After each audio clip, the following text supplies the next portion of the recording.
You've listened to Professor Tunde Adeniran, who says that chasing France out of Burkina Faso, Mali, Niger is not enough. And I agree with him. It is not enough. Now, I just talked about the word for sale. Money, power, and the traders who barter the earth's resources. What role is the African playing in this bartering of the resources of Africa? So at this point, let's bring in Professor Chibuzo Nwoke, who talks about comprador elements. This is a lecture delivered in 2013, an inaugural lecture delivered by Nwoke. In that lecture, he was talking about mineral resources in Africa. That was before Russia began to make serious incursion. But at that time, France and other countries were already exploiting resources in Africa. So Professor Nwoke talks about comprador elements in Africa. State Affairs with Edmondo Bilo is live. In the transition from colonialism to flag independence in Africa, the colonialists had nurtured comprador, which are intermediary elements within the ruling class, to whom political power was later transferred in the neo-colonial period. Comprador is the Portuguese word for buyer. The cadre of professional intermediaries who dealt with the foreign trading houses in the coastal enclaves during colonialism were dubbed comprador elements by the Chinese Marxists. The term neo-colonial indicates that in the transition from colonialism to flag independence, political power was transferred to regimes based on the support of social classes linked very closely to the foreign interests that were formerly represented by the colonial state.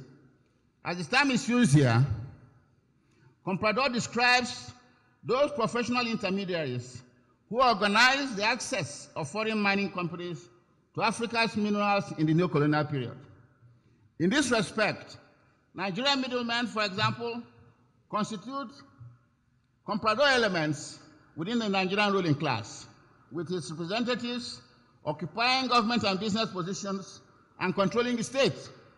It is these intermediary elements who are closely linked to the very foreign interests that formerly controlled the colonial economy that today superintend over the pillage of Africa's vital resources by Western transnational corporations. Because imperialism relies on the collaboration of local ruling strata, profound political and social changes within the mining countries themselves are required before the African people can gain control of their mineral resources. State Affairs with Edmondo Bilo is live. Yes. What a lecture. Deep lecture. Someday I'm going to upload that lecture. It's about 1 hour, 20 minutes lecture. Deep. Sadly, Professor Chibuzo Nwoke is no more. He died in 2022 at the age of 80. But I can't stop reading his lecture. So he has told us about comprador elements. Comprador elements in West Africa. In Africa. And if you read the book, The Word for Sale, you would understand the point Nwoke makes. And one book that clearly defines the comprador element is this one entitled Dictator Land, The Men Who Stole Africa. The Men Who Stole Africa. Dictator Land, The Men Who Stole Africa. The comprador elements. It's a book written by Paul Kenyon. We'll talk about the book later. So how do we check these comprador elements backed by foreign influences? How do we check them? Look at this point. At the moment, Russia is offering governments in Africa a regime survival package in exchange for access to strategically important natural resources. This means adjusting mining laws in West African countries in its favor, by implication, displacing Western companies. Russia had used the Wagner mercenary group to pursue its objectives in Africa before the leader of the group, Yevgeny Prigozhin, attempted a failed coup in June 2023 by marching on Moscow. He did that calling for the removal of the defense minister and head of the general staff of Russia. But why he did that, perhaps he didn't understand that he was threatening President Vladimir Putin. His fighters were crucial to Russia's invasion of Ukraine. I'm talking of Yevgeny Prigozhin, the dead leader of Wagner. So within weeks of launching what looked like a coup in Russia, within weeks of daring Russian leadership, Prigozhin was killed along with much of the Wagner leadership in what looked like a planned plane crash. The plane crashed and they were all gone. You dare Putin in his territory? Perhaps Putin taught him a lesson. But Putin has learned from what happened. How did Prigozhin become so powerful? Because he was given the control of the Wagner mercenary group. Putin will not make that mistake again. So Wagner's operation in Africa is now directly under the control of Russian military intelligence. The country's multi-billion-dollar operations are now mostly being run as the Russian Expeditionary Corps. Russia is now in control of Wagner Group, so that another Prigozhin will not rise to dare Putin. So the reformed military group have their eyes on Africa's mineral resources while providing protection for the military government in West Africa who are signing away their mineral rights. Remember, Nana Akufo-Addo raised alarm that Burkina Faso has signed out its gold mine to Russia. So Russia will protect the leader of Burkina Faso from another coup. So the point Adeniran made in that interview, so if Russia gets angry with Traore, what happens to Traore? So Traore will be under that spell of Russia. Remember, Traore has provoked France. Interesting times in West Africa. The new leader of the Corps, that is the new Wagner, or Wagner 2.0, Andrei Avarinov, in September 2023, took a tour of Africa to consolidate Russia's partnership with its allies. Accompanied by Russia's Deputy Defense Minister, Yunus Berg, General Avanov toured former Wagner operations in Africa. They started their tour in Libya, and they met warlord General Khalifa Haftar. So their next stop was Burkina Faso, where they were greeted by the 35-year-old coup leader, Ibrahim Traoré. After Burkina Faso, they landed in the Central African Republic. And the Central African Republic is where Russia is best established in West Africa. Okay, it's CAC in West Africa. Okay, it's in the center of Africa. That's why it's Central African Republic. So the Wagner Group is well established there.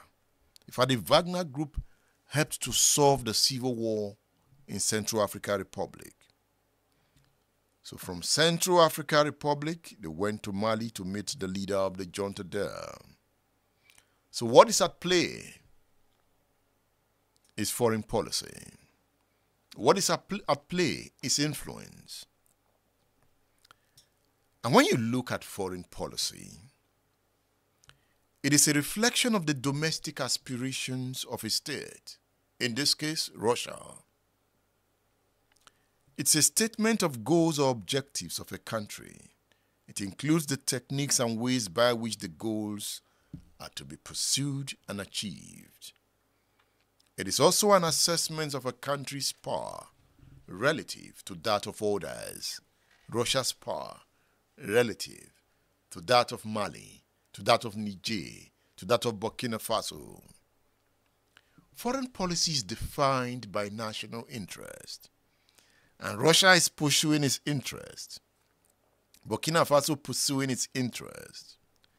National interest is about national security, national welfare. It's about prestige. As part of the deal to profit from minerals in these countries, Russia, for example, is training Burkinabe officer cadets and officers at all levels, including pilots, in Russia. I want you to note that the three West African states with close links to Wagner, that is Mali, Niger, and Burkina Faso, have all experienced military takeovers in recent years. They've since announced their withdrawal from the regional bloc ECOWAS and the creation of their own alliance, known as the Alliance of Sahel States.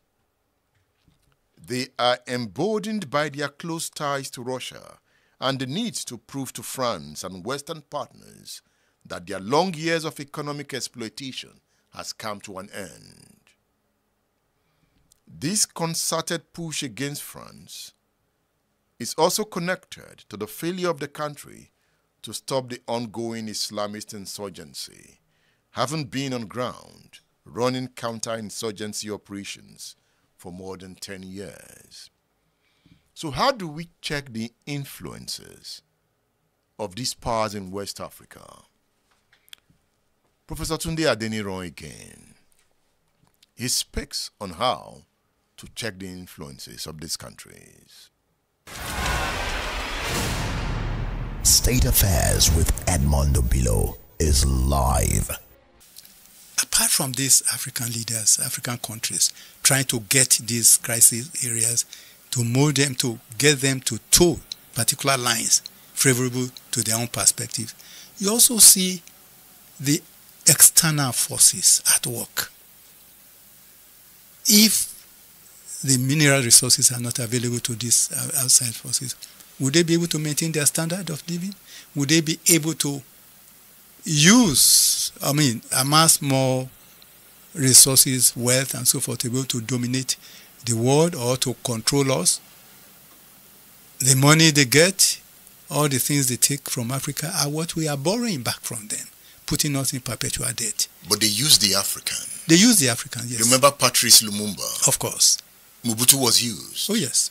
They took him out. To eliminate him, because he was strong-willed and he felt he needed to liberate Africa and go in a particular direction, which would be to the betterment of Africa, to the liberation of Africa, and more importantly, to make Africa trod a path that consistently strengthen the African vision, the type of development that will make Africa respectable.